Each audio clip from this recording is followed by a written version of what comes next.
ಮೈಸೂರಿನಲ್ಲಿ Yashoda Krishna charitable trust ವತಿಯಿಂದ ಚಂಡಿಕಾ ಮಹಾಯಾಗ, ಸಾವಿರಾರು ಭಕ್ತರು ಹಾಜರು. ನಮಸ್ಕಾರ ಪ್ರಜಾಪ್ರಭುತ್ವ ಟಿವಿ ವೀಕ್ಷಕರೇ, ಮೈಸೂರಿನ ನಂಜರಾಜ ಬಹದ್ದೂರು ಕ್ಷೇತ್ರ ಇವತ್ತು ಭಕ್ತಿ ಮತ್ತು ಭಾವದ ಕೇಂದ್ರವಾಗಿದೆ. ಯಶೋಧ ಕೃಷ್ಣ ಚಾರಿಟೇಬಲ್ ಟ್ರಸ್ಟ್ ಆಯೋಜಿಸಿದ್ದ ಶ್ರೀ ದುರ್ಗಾ ಸಪ್ತಶತಿ ಪಾರಾಯಣ ಮತ್ತು ಚಂಡಿಕಾ ಮಹಾಯಾಗ ಅದ್ದೂರಿಯಾಗಿ ನಡೆಯಿತು. 23/6/2026 ಬೆಳಗ್ಗೆ 7 ಗಂಟೆಗೆ ಚಂಡಿಕಾ ಮಹಾಯಾಗ ಪ್ರಾರಂಭವಾಯಿತು. ಸಾವಿರಾರು ಭಕ್ತರು ಈ ಧಾರ್ಮಿಕ ಕಾರ್ಯಕ್ರಮದಲ್ಲಿ ಭಾಗವಹಿಸಿ ಚಾಮುಂಡೇಶ್ವರಿ ಅಮ್ಮನ ಕೃಪೆಗೆ ಪಾತ್ರರಾದರು. ಸುಮಂಗಲಿಯರಿಂದ ಕುಂಕುಮಾರ್ಚನೆ, ಭಜನೆ, ಅನ್ನ ಸಂತರ್ಪಣೆ ಕಾರ್ಯಕ್ರಮಗಳು ನಡೆದವು. ಇನ್ನು ವಿಶೇಷ ಸಾನ್ನಿಧ್ಯವನ್ನ ಶ್ರೀ ಆನಂದಾಶ್ರಮದ ಶ್ರೀ ಶ್ರೀ ಸೋಮನಾಥ ಸ್ವಾಮೀಜಿ, ಯೋಗ ನರಸಿಂಹ ಸ್ವಾಮಿ ದೇವಸ್ಥಾನದ ಶ್ರೀ ಡಾಕ್ಟರ್ ಭಾಷ್ಯಂ ಸ್ವಾಮೀಜಿ, ರಾಮಕೃಷ್ಣ ಮಿಷನ್ನ ಶ್ರೀ ಸ್ವಾಮಿ ಮುಕ್ತಾನಂದ ಅವರು ದಿವ್ಯ ಸಾನ್ನಿಧ್ಯವನ್ನ ವಹಿಸಿದ್ರು. ಈ ಐತಿಹಾಸಿಕ ಸಂದರ್ಭದಲ್ಲಿ ಎನ್ಆರ್ ಕ್ಷೇತ್ರದ ಶಾಸಕ ತನ್ವೀರ್ ಸೇಠ್ ಹಾಗೂ ಮೈಸೂರಿನ ಕಾಂಗ್ರೆಸ್ ಹಿರಿಯ ಮುಖಂಡ ಎನ್ ಮಾದೇಗೌಡ ಅವರು ಹಾಜರಿದ್ದು ವಿಶೇಷ ಪೂಜೆಯನ್ನ ಸಲ್ಲಿಸಿದ್ರು. ಇತರೆ ಮುಖಂಡರು ಕೂಡ ಆಗಮಿಸಿದ್ರು. ಕಾರ್ಯಕ್ರಮದ ಮಹತ್ವದ ಕುರಿತು ತನ್ವೀರ್ ಸೇಠ್ ಹಾಗೂ ಎನ್ ಮಾದೇಗೌಡರು ಮಾಧ್ಯಮಕ್ಕೆ ಪ್ರತಿಕ್ರಿಯಿಸಿದ್ರು. ಲೋಕ ಕಲ್ಯಾಣಕ್ಕಾಗಿ ನಡೆದ ಈ ಮಹಾಯಾಗ ಎಲ್ಲರಿಗೂ ಒಳಿತಾಗಲಿ ಅಂತ ಹಾರೈಸಿದ್ರು. ಇನ್ನು ಕಾರ್ಯಕ್ರಮದ ಅಧ್ಯಕ್ಷತೆಯನ್ನ ಚಾಮರಾಜ ವಿಧಾನಸಭಾ ಕ್ಷೇತ್ರದ ಶಾಸಕ ಕೆ ಹರೀಶ್ ಗೌಡ ಅವರು ವಹಿಸಿದ್ರು. ಮಧ್ಯಾಹ್ನ 12 ಗಂಟೆಗೆ ಮಹಾಮಂಗಳಾರತಿ, ಮಹಾಪ್ರಸಾದ ವಿತರಣೆಯೊಂದಿಗೆ ಕಾರ್ಯಕ್ರಮ ಸಂಪನ್ನವಾಯಿತು. ಭಕ್ತಿಯಿಂದ ಭರಿತವಾದ ಮೈಸೂರು, ಸಾವಿರಾರು ಗಂಟೆಗಳಿಂದ ಜೈ ಮಾತಾದಿ ಘೋಷಣೆ ಮುಗಿಯಿತು. ಬ್ಯೂರೋ ರಿಪೋರ್ಟ್ ಕೆ ಕಾಂತರಾಜು, ಪ್ರಜಾಪ್ರಭುತ್ವ ನ್ಯೂಸ್, ಮೈಸೂರು. ಇವತ್ತು ಸಚಿವ ಸಂಪುಟ ಸೇರಿದೆ, ಮುಖ್ಯಮಂತ್ರಿಗಳು ಸೇರಿ ಇನ್ನು ಉಳಿದಿರುವಂಥದ್ದು 20 ಸ್ಥಾನಗಳು. ಪ್ರಾಂತ್ಯವಾರು ಮತ್ತು ಜಾತಿವಾರ ಸಮೀಕ್ಷೆ ಲೆಕ್ಕಾಚಾರದಲ್ಲಿ ಯಾರ್ಯಾರಿಗೆ ಅವಕಾಶಗಳು ಸಿಕ್ಕುತ್ತೆ ಇರೋದು ನಮ್ಗೆ ಯಾರಿಗೂ ಇನ್ನೂ ಗೊತ್ತಿಲ್ಲ. ಆದರೆ ನಾನು ನಮ್ಮ ಸಮುದಾಯದ ಪರವಾಗಿ ಈ ಹಿಂದೆ SM ಕೃಷ್ಣ ಅವ್ರ ಕಾಲಕ್ಕೆ 5 ಜನ ಸಚಿವರನ್ನ ಕೊಟ್ಟಿದ್ರು. ಅದಾದ್ಮೇಲೆ 4 ಜನ ಸಚಿವರು ಕೊಡುವಂತ ಒಂದು ವಾಡಿಕೆ ಬಹಳ ಹಿಂದೆಯಿಂದ ನಡೀತಾ ಬಂದಿದೆ. ಈ ಹಿಂದೆ 8 ವರ್ಷಗಳ ಕಾಲ ನಮ್ಮ ಏನು ಬಿಜೆಪಿ ಸರ್ಕಾರ ಆಡಳಿತದಲ್ಲಿ ಇದ್ದಂತಹ ಸಂದರ್ಭಕ್ಕೆ ನಮಗೆ ಹೆಚ್ಚಿನ ಅವಕಾಶಗಳು ಸಿಕ್ಕಿರಲಿಲ್ಲ. ಕಾಂಗ್ರೆಸ್ ವರಿಷ್ಠರಿಗೆ ನಾವು ಮನವಿ ಮಾಡಿಕೊಂಡಿದ್ದೇವೆ, ನಮ್ಮ ಸಮುದಾಯದಿಂದ ಕನಿಷ್ಠ 4 ಜನ ಸಚಿವರು ಕೊಡಬೇಕು ಅಂತ. ಈಗ UT ಖಾದರ್ ಅವರು ಕೊಟ್ಟಿದ್ದಾರೆ, ಇನ್ನು 3 ಜನಕ್ಕೆ ಕೊಡಬೇಕು ಅನ್ನೋ ನಮ್ಮ ಮನವಿ ದಟ್ಟವಾಗಿ ವರಿಷ್ಠರ ಮುಂದೆ ಇಟ್ಟಿದ್ದೇವೆ. ಯಾರಿಗೆ ಅವಕಾಶಗಳಾಗುತ್ತೋ ಅವ್ರು ಕೆಲಸ ಮಾಡಬೇಕು. ಈ ಬಾರಿ ನಿರೀಕ್ಷೆ ಎಲ್ಲರಿಗೂ ಇದೆ. ನನಗೆ ನನ್ನ ಜನ ರೂಪ ಕೊಟ್ಟಿರುವಂಥದ್ದು ಅವರ ಸೇವಕನಾಗಿ ಆ ಕ್ಷೇತ್ರದ ಜನರ ಸೇವೆ ಮಾಡಕ್ಕೆ. ಇನ್ನು ವರಿಷ್ಠರು ಅವಕಾಶ ಮಾಡಿಕೊಟ್ಟಾಗ ರಾಜ್ಯದ ಸೇವೆ ಮಾಡೋಕ್ಕೂ ಮುಂದೆ. ಸರ್, ಈಗಾಗಲೇ ಹರೀಶ್ ಗೌಡ್ರು ಸ್ಟೇಜ್ ಮೇಲೆ ಅನೌನ್ಸ್ ಮಾಡೇಬಿಟ್ರು 15-20 ದಿನದಲ್ಲಿ ಆಗ್ತಾರೆ ಅಂತ. ಏನಾದ್ರೂ ಮೆಸೇಜ್ ಬಂದಿದೆ ಸರ್ ಹೈಕಮಾಂಡ್ ಇಂದ? ನೋಡಿ, ಹಂಗೆ ಯಾರಿಗೂ ಮೆಸೇಜ್ ಬರಲ್ಲ. ನಿರೀಕ್ಷೆ ಅನ್ನೋದು ಎಲ್ಲರಿಗೂ ಇದೆ.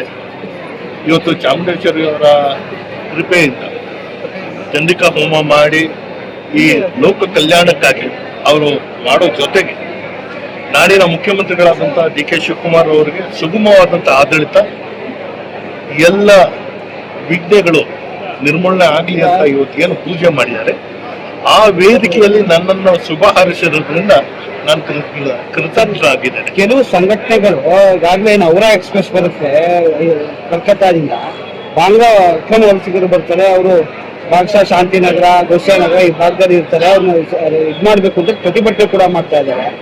ಏನ್ ಹೇಳ್ತೀರಿ ಸರ್ ನೀವು? ಆ ಭಾಗದ ಶಾಸಕರಿದ್ದೀರಿ, ಅಕ್ರಮ ವಲಸಿಗರು ಬರ್ತಾರ, ಮತ್ತೆ ಈ SIR ಅನ್ನೋ ವಿಚಾರದಲ್ಲಿ ಎಲ್ಲೋ ಒಂದ್ ಕಡೆ ತುಂಬಾ ದಶಕಗಳಿಂದ ಇರುವಂತವ್ರಿಗೂ ಕೂಡ ತೊಂದರೆ ಆಗ್ತಾ ಇದೆ, ಅಥವಾ ಬೇರೆ ಸಂಘಟನೆಗಳು ರಾಜಕೀಯವಾಗಿ ತಗೋತಾ ಇದೆ. ಕಾನೂನು ರೂಪಿಸುವಂತಹ ಸಂದರ್ಭದಲ್ಲಿ ಸಾಧಕ ಬಾಧಕಗಳನ್ನ ಅವ್ರು ಆಗ್ಲೇ ಚರ್ಚೆ ಮಾಡಿರ್ತಾರೆ. ಸರ್ಕಾರದ ಯಾವುದೇ ಪ್ರಕ್ರಿಯೆಯಿಂದ ನಾಗರಿಕರಿಗೆ ಯಾವುದೇ ರೀತಿಯ ತೊಂದರೆಗಳು ಆಗಲ್ಲ. ಇಲ್ಲಿ ಕೆಲವರು ಅವರ ವಾಸ ಬದಲಾವಣೆ ಮಾಡಿದ್ದಾರೆ, ದಾಖಲಾತಿಗಳು ಹೊಂದ್ಕೊಂಡಿರಲ್ಲ, ಅಂಥವ್ರಿಗೆ ಸ್ವಲ್ಪ ಕಷ್ಟ ಸಾಧ್ಯಗಳು ಆಗುವಂತ ಪರಿಸ್ಥಿತಿ ಇರಬಹುದು. ಆ ಕಾರಣಕ್ಕಾಗಿ ನಮ್ಮ ಪಕ್ಷವೂ ಕೂಡ, ನನ್ನ ಕಾರ್ಯಕರ್ತರು ಸಜ್ಜಾಗಿದ್ದಾರೆ. ಮನೆ ಮನೆಗೆ ಹೋಗಿ ಎಲ್ಲ ಅರ್ಹ ಮತದಾರರಿಗೆ ಯಾವುದೇ ರೀತಿಯಲ್ಲೂ ಅವ್ರಿಗೆ ಸಮಸ್ಯೆ ಆಗಬಾರ್ದು ಅನ್ನೋದನ್ನ ನಾವು ನೋಡ್ಕೊಳ್ಳುವಂಥದ್ದು ಪ್ರಯತ್ನ ಮಾಡ್ತಾ ಇದ್ದೀವಿ.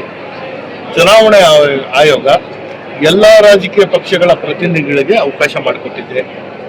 ನಾವು ನಮ್ಮ ಪಕ್ಷದಿಂದ ನಾವು ಹೇಗೆ BLA 2ಗಳನ್ನ ಹಾಕಿದ್ದೀವಿ, ಬೇರೆಯವರು ಹಾಕಿದ್ದಾರೆ. ನಾವೆಲ್ಲರೂ ಸೇರಿ ಜನರ ಹಿತ ಕಾಪಾಡುವಂಥದ್ದಕ್ಕೆ ಮುಂದಾಗ್ತೇವೆ. ಯಾರಾದರೂ ಅಂತ ರೀತಿಯಲ್ಲಿ ವಲಸಿಗರಾಗಿ ಬಂದಿದ್ದಂತಹ ಸಂದರ್ಭದಲ್ಲಿ ಪತ್ತೆ ಹಚ್ಚಿ ಈ ಪ್ರದೇಶದ ಸೂಕ್ಷ್ಮತೆಗಳನ್ನ ಅರ್ಥ ಮಾಡಿಕೊಂಡು ನಾವು ಕೆಲಸ ಮಾಡುವಂಥದ್ದಕ್ಕೆ ಮುಂದಾಗ್ತೇವೆ. ಅದಕ್ಕೆ ನಮ್ಮಲ್ಲಿ ಆಗ್ಲೇ ಪ್ರತ್ಯೇಕವಾದಂಥ ಇಲಾಖೆ ಇದೆ. ಅವ್ರು ಮಾಡುವಂಥ ಕೆಲಸ ಎಲ್ಲರೂ ಅವ್ರ ಕೈಗೆ ಎತ್ಕೊಳ್ಳುವಂಥದ್ದಲ್ಲ. ನಮ್ಮ ಜವಾಬ್ದಾರಿ ಸುಖ ಶಾಂತಿ ಮತ್ತು ನೆಮ್ಮದಿಯ ವಾತಾವರಣ ಸೃಷ್ಟಿ ಮಾಡಬೇಕಾದ್ರೆ ನಾವು ಎಲ್ಲರ ಜೊತೆಗೆ ನಮ್ಮ ಬಾಂಧವ್ಯಗಳನ್ನ ಹೊಂದ್ಕೊಂಡು ಹೋಗ್ಬೇಕು. ವಲಸಿಗರು ಬಂದಿದ್ದಾರೆ, ಹೊರಗಿನ ಬಂದಿದ್ದಾರೆ, ಅಥವಾ ಬೇರೆ ರೀತಿಯ ಅಪಾಯ ಕಾಡುವಂತಹ ಜನ ಬಂದಿದ್ದಾರೆ ಅಂತ ಹೇಳಿದಾಗ ಪೊಲೀಸ್ ಇಲಾಖೆ ಇದೆ, ಅವರ ಕೆಲಸ ಅವ್ರು ಮಾಡ್ತಾರೆ. ಪೊಲೀಸ್ ಇಲಾಖೆ ನಿರ್ಲಕ್ಷ್ಯ ಮಾಡ್ತಾ ಇದೆ ಈ ವಿಚಾರದಲ್ಲಿ ಅಂತ ನೇರ ಆರೋಪ ಮಾಡ್ತಾರೆ. ನೋಡಿ, ನಿರ್ಲಕ್ಷ್ಯ ಅನ್ನೋ ಪದನ ಆಡಳಿತದಲ್ಲಿ ಇದ್ದಂತಹ ಸಂದರ್ಭದಲ್ಲಿ ಚುರುಕುಗೊಳಿಸ್ಬೇಕಾಗಿತ್ತು. ಇಲ್ಲ, ಯಾರ ಕೈನಲ್ಲಿ ಆಡಳಿತ ಇದೆ ಅವ್ರಿಗೆ ಮನವಿ ಮಾಡಿಕೊಂಡು ಅವರು ಸಲಹೆಗಳನ್ನ ಕೊಡ್ಲಿ, ನಾವು ಬಿಗಿ ಮಾಡುವಂತದಕ್ಕೆ ಏನ್ ಮಾಡ್ಬೇಕು ಅದ್ ಮಾಡ್ತೀವಿ. ಬಂದಿರುವಂತವ್ರ ಆಧಾರ್ ಕಾರ್ಡ್ ಗಳನ್ನ ಚೆಕ್ ಮಾಡಿದ್ವಿ.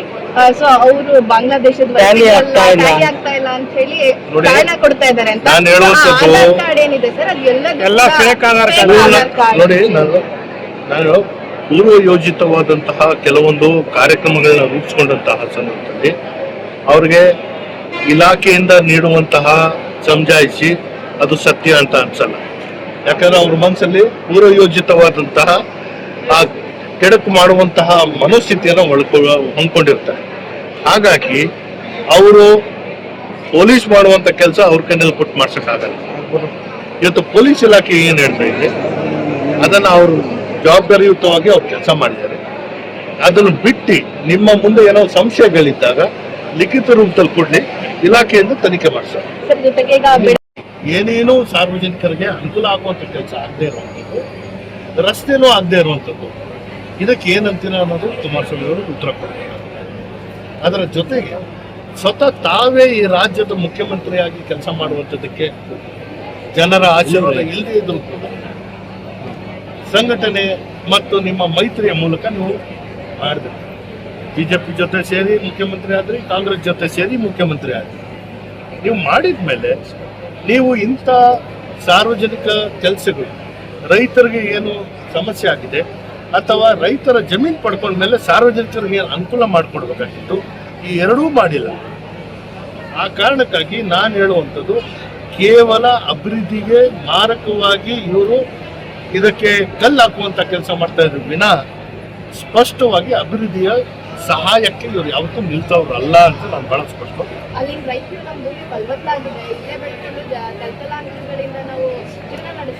ನೋಡಿ, ನಾಗರಿಕ ವ್ಯವಸ್ಥೆ ಮತ್ತು ಜನರ ಜೀವನ ಶೈಲಿ ಅದು ಯಾರ ಕೈನಲ್ಲೂ ಇಲ್ಲ.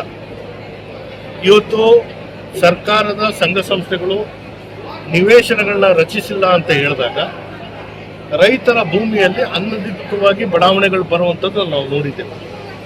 ವ್ಯವಸ್ಥಿತವಾಗಿ ವಿಶ್ವದಲ್ಲೇ ಬೆಂಗಳೂರು, ಮೈಸೂರು ಇದು ಇವತ್ತು ತನ್ನ ಸ್ಥಾನ ಮಾಡಿಕೊಂಡಿರುವಂತಹ ಸಂದರ್ಭದಲ್ಲಿ ವ್ಯವಸ್ಥಿತವಾದಂತಹ ಬಡಾವಣೆಗಳು ಬರಬೇಕು.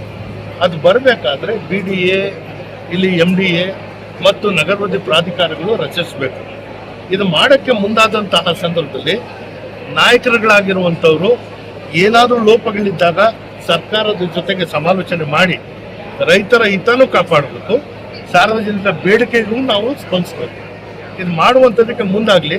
ಇವತ್ತು ಮುಖ್ಯಮಂತ್ರಿಗಳು ಚರ್ಚೆ ಮಾಡಕ್ಕೆ ಕರೆದಂತಹ ಸಂದರ್ಭದಲ್ಲಿ ಅಲ್ಲಿ ಚರ್ಚೆ ಮಾಡಿ ಸಮಸ್ಯೆ ಈ ಹಂತದಕ್ಕೆಲ್ಲ ಸಾರ್ವಜನಿಕವಾಗಿ ಚರ್ಚೆ ಮಾಡೋಣ ಬನ್ನಿ ಅಂತ ಕರ್ಕೊಂಡು ಹೋಗ್ಬೇಕಾಗಿತ್ತು. ಇದೇನಾಗುತ್ತೆ, ಕರೆದಾಗ ಬರಲ್ಲ, ಬರುವಂಥದ್ದಕ್ಕೆ ಅವ್ರಿಗೆ ಮನಸ್ಸೇ ಇಲ್ಲ ಅಂದಾಗ ಬರೀ ಗೊಂದಲ ಸೃಷ್ಟಿ ಮಾಡುವಂಥದ್ದು ಇದು ರಾಜಕಾರಣಕ್ಕೆ ಒಳ್ಳೆಯದಲ್ಲ ಮತ್ತು ಅಭಿವೃದ್ಧಿ ಮಾಡುವಂತಹ ಇದು ಸ್ಪಷ್ಟವಾದಂತಹ ನಿರ್ದೇಶನವೂ ಅಲ್ಲ. ಸಂದರ್ಭದಲ್ಲಿ ಎರಡನೇದು 5-1 ಮಾಡುವಂತಹ ಸಂದರ್ಭದಲ್ಲಿ ಬೆಳೆ ನಿಗದಿ ಮಾಡುವಂಥದ್ದಕ್ಕೆ ಸಭೆ ಕರೀತಾರೆ. ರೈತರ ಪ್ರತಿನಿಧಿಗಳ ಜೊತೆಗೆ ಚರ್ಚೆ ಆಗುತ್ತೆ. ಸ್ವತಃ ಅವರ ಹೇಳಿಕೆ ಮತ್ತು ಲಿಖಿತವಾದಂತಹ ಇದನ್ನ ಪಡ್ಕೊಂಡು ತದನಂತರ ಅಕ್ವೈರ್ ಮಾಡಬೇಕು ಅಂತ. ಇದೆಲ್ಲ ಏನಾಗಿದೆ ಅನ್ನೋದು ನಮ್ಗೆ ಯಾರಿಗೂ ಗೊತ್ತಿಲ್ಲ. ಏಕಾಏಕಿಯಾಗಿ ಇದು ಮಾಡಿರೋ ಸರಿ, ಇದು ಮಾಡಿರೋ ತಪ್ಪು ಅಂತ ಹೇಳುವಂಥದ್ದಲ್ಲ. ನಾನು ಹೇಳುವಂಥದ್ದು ಗೊಂದಲ ಸೃಷ್ಟಿ ಮಾಡೋದು ಬೇಡ. ಚಾಮುಂಡಿ ಬೆಟ್ಟ ತನ್ನ ಸ್ಥಾನದಲ್ಲಿದೆ. ಅಲ್ಲಿ ಇರಬಾರ್ದು ಅಂತ ಹೇಳುವಂಥವ್ರು ಯಾರಾದ್ರೂ ಇದ್ದಾಗ ಅದು ಮತ್ತೆ ಎಲ್ಲಿರ್ಬೇಕು ಅನ್ನೋದಾದ್ರೂ ಹೇಳ್ಬೇಕಲ್ಲ. ಪರಿಹಾರ ಇಲ್ಲದೆ ಬರೀ ಸಮಸ್ಯೆಗಳನ್ನ ಮುಂದಿಟ್ಕೊಂಡು ರಾಜಕಾರಣ ಮಾಡುವಂಥದ್ದು ಇದು ಈ ರಾಜ್ಯಕ್ಕೆ ಒಳ್ಳೆದಲ್ಲ. Thank you sir.